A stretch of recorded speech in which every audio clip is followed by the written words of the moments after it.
Hello, my name is Isabella Rocha and I'm a UX designer.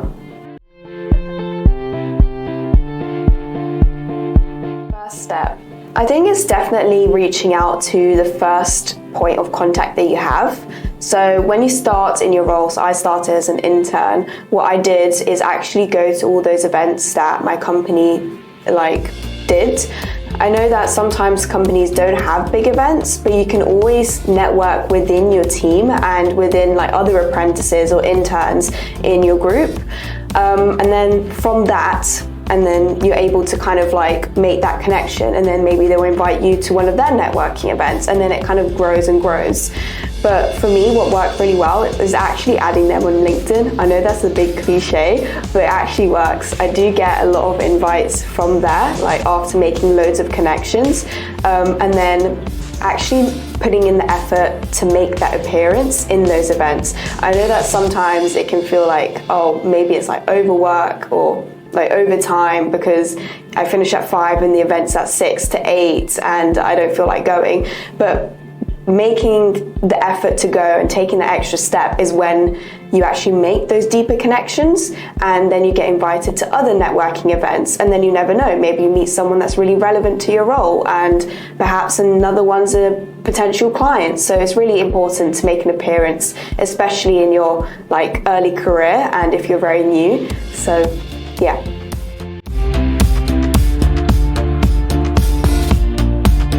I think it depends on 3 different things: the setting that you're in, the type of person you are, if you're introverted, extroverted, and then the third one is the time you are in your career.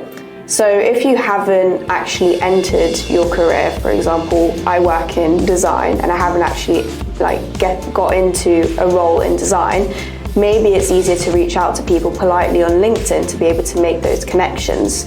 But if I'm an intern that I just joined, or an apprentice or grad, etc., into a company, it might be easier in person because there tends to be intern or apprentices kind of social, so then I'm able to network there, or within my team, or within the managing community and branch.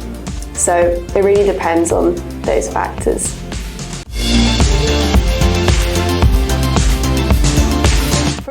It still feels like cold calling strangers if you are reaching out to someone you don't know. But in the beginning, from me, my experience, it was like that, but that's the first step in taking the opportunity to be able to network with people and build your connection.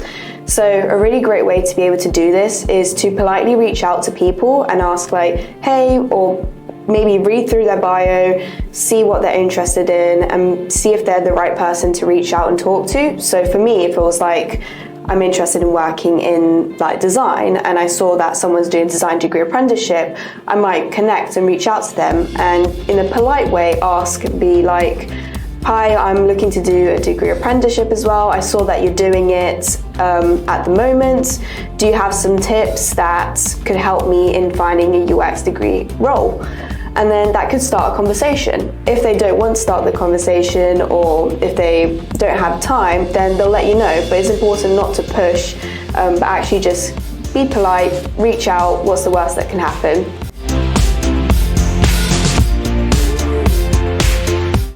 I think for me, it really depends on the type of kind of relationship you have with the company. Some companies, when you talk to senior people, it's very easy. You kind of just chat as if you're casually talking to them about anything. It could be, I don't know, about your project or gym or what do you enjoy eating, just really casual chats. In other settings, it's a bit more professional and corporate. So to be able to speak to them, it's important to kind of first introduce yourself, what you do. Maybe it's easier to talk to them about maybe your project or your role and how that relates to their role, and give them some kind of benefit or gap. But I think the important thing is don't be nervous to speaking to people who are senior.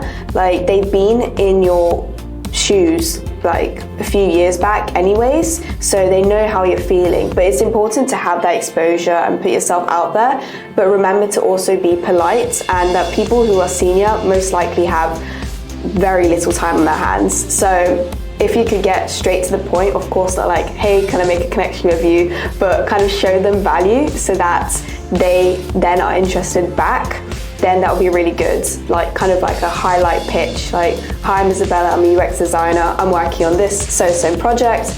I saw that you are interested in this, or you're working on that. Maybe I can look through your work or give you some suggestions in UX, or could we have a chat about this project? I think some of your insight would work really well on what I'm doing at the moment.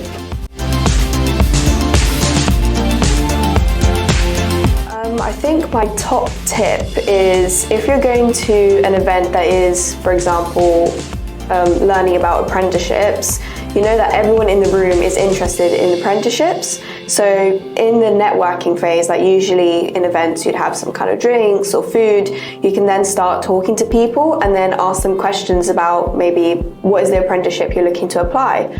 And then that way you can start a conversation. So for me, I'd be interested in a design apprenticeship, and then maybe someone says, oh, I'm interested in marketing, and I'll be like, oh, this is kind of similar.